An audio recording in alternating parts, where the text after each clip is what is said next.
நண்பர்களே, இப்போ இந்த வீடியோ என்னதுக்குன்னு சொன்னால் உங்களுக்கு பெயிண்ட் ஒர்க் வந்து மற்ற இடங்களை விட ஒரு ரீசனபிளான ப்ரைஸுக்கு ஈவன் சீப்பாக செய்திருவோம்னு சொல்கிறதுக்கு இந்த காரின் front bumper back bumper damage repair பண்ணி லெவல் பண்ணி ப்ராப்பராக பெயிண்ட் பண்ணி ஆக 400 பவுனுக்கு செய்து கொடுக்குறோம்.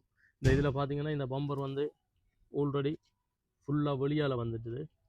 இதனை நாங்கள் ட்ரீட் பண்ணி ஃபுல்லாக பம்பர் லெவல் பண்ணி போட்டு பில்ல ஒர்க் எல்லாம் செய்து ஃபைனல் இதே ஃபைனல் ஃபினிஷுக்கு கொடுப்போம். முன்னுக்குள்ள டேமேஜையும் பேக். இதுதான் பார்த்தீங்கன்னு சொன்னால் ஃப்ரண்ட் பம்பர். இந்த ஃப்ரண்ட் பம்பரும் ஃபுல்லாக வெரி டீப் ஸ்க்ராட்ச் இவ்வளோ ஃபுல்லாக செய்து ஃபினிஷ் பண்ணி கொடுப்போம். இதை விட இந்த ஹெட்லைட்டுக்கு கீழே இந்த ஜாயின்ட்டுகள் பார்த்தீங்கன்னா முதல் பெயிண்ட் இந்த ஒர்க் எல்லாம் புரிஞ்சிருக்கு.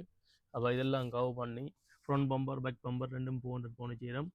ஆனால் கட்டாயம் இதே ப்ரைஸுக்கு செய்வோம் இல்லை, டிபெண்ட்ஸ் ஒன்று உங்களோட காரண்ட டேமேஜ் இந்த எக்ஸ்டென்ஷனை பொறுத்து தான் அந்த ப்ரைஸ் வேறுபடும். பட் ஒரு ஆவரேஜ் ப்ரைஸை உங்களுக்கு சொல்கிறதுக்காண்டி எடுத்திருக்கேன். நன்றி.